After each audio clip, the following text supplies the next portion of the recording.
Welcome to Rogue News, bringing you stories of gentlefolk, warriors, and scoundrels from all around the globe. For even more badass stories, check out our site, themodernrogue.com.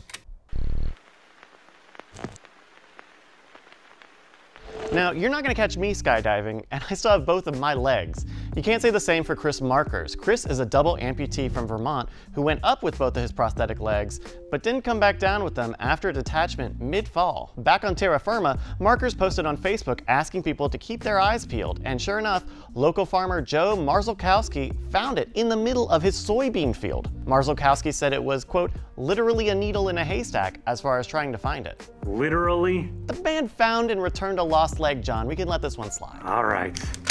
Cat stuck in a tree? Psh, it needs more warrior. A couple of weeks ago, firefighters in Santa Barbara, California did just that as they responded to reports of a dog falling off a cliff at Moore Mesa Bluffs. The dog had fallen about 75 feet down the cliffs before getting stuck. Aww. And no, he didn't have any serious injuries. Yay!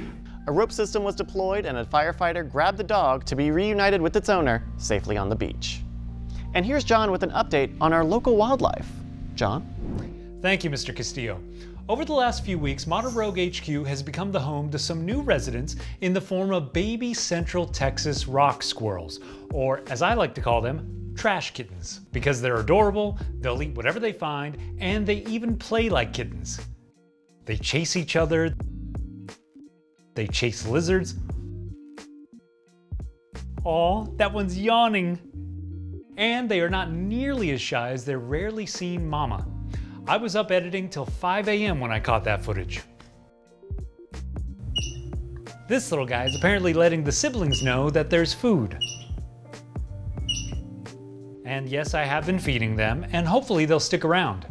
In any case, we thought you'd enjoy one of the many fun things that goes on around here at Modern Rogue HQ. Back to you, Bryce. And now Brian Brushwood with the weather. The weather?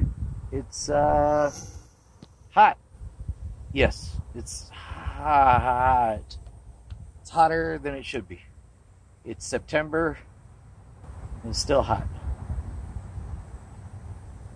Hot. Ooh, it's a hot one out there. Thanks, Brian. Last month, scientists announced that they had discovered a new way for parasitic fungi to spread. Zombie cicada STIs. The fungus Massospora eats away at cicadas' abdomens, turns them into zombie cicadas, and then makes those zombies flick their wings like a female cicada looking for love. And it works. Non-infected males see their hot wing flick action, move into mate, and then contract the worst possible STI since the one in It Follows. Hey, is that what that movie's about? Is that a spoiler? I don't know, I just wanted a pop culture reference. Oh, mention something about The Walking Dead. No. Last month in St. Louis, Missouri, Mike Evans was feeling a bit outdoorsy and adventurous. Outdoorsy and adventurous, John? I'm trying to paint a picture. So Evans decided to take a nice, relaxing float trip. It's a float or it's a trip? Sorry. A nice, relaxing float down the Merrimack River. Halfway down, Evans hopped out to enjoy the water. Nice, right? But when he got back in, he noticed that his left leg felt lighter because it was missing. That's right, folks. It's another prosthetic leg story. After a few hours, the Missouri Patrol's dive team reunited man and leg.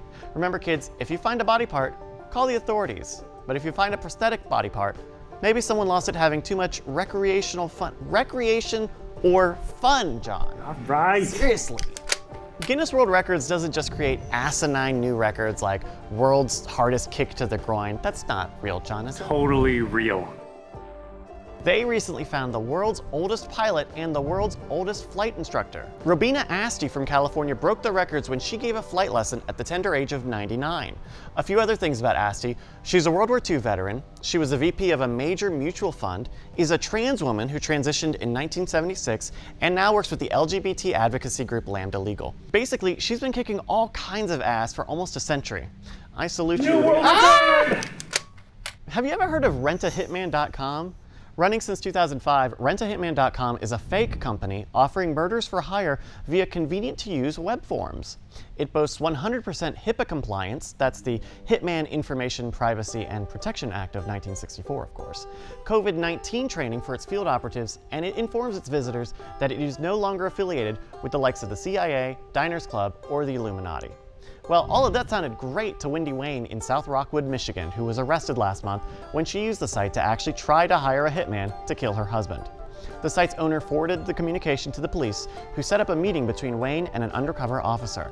Wayne offered $5,000 to do the deed and an advance payment for expenses before being arrested for solicitation to commit murder. And this isn't the first time it's happened. RentAHitman.com's owner claims to have prevented more than 130 murders by the site's mere existence. Clever.